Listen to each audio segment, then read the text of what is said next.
Sotanghon gisado. Ito na ang ating sotanghon gisado na maraming sahog at malalaki ang hiwa. Diba? Madali ang luto kaya malalaki na yung hiwa niya. Basta maggisa ako, mauuna ang sibuyas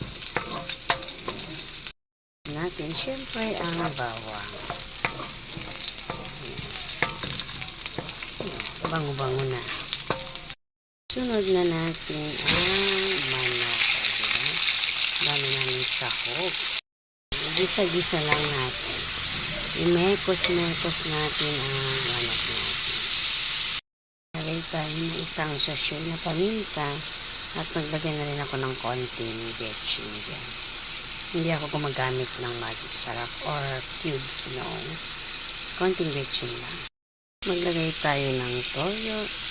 Tansyahin lang natin ang paglagay ng toyo. Maglagay din tayo ng oyster sauce, mga 2 tablespoon. Ibabad muna natin yung sotanghon natin sa warm water. Yan, babad muna natin siya. Dag lang ako ng half cup of water, pang lambot lang sa manok. Si carrot natin ang repolyo, diba? Marami na namang gulay.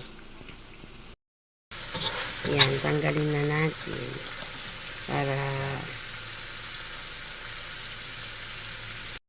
tayo ng tubig. Lagyan natin ng toyo. Tansyahin na lang natin. Lalagyan na natin yung sotanghon natin. Lutuin lang natin yung sotanghon bago natin ilagay yung mga gulay. Lagyan na natin yung mga gulay. Sotanghon gisado. Imekos-mekos lang natin. Pwede na tayong kumain.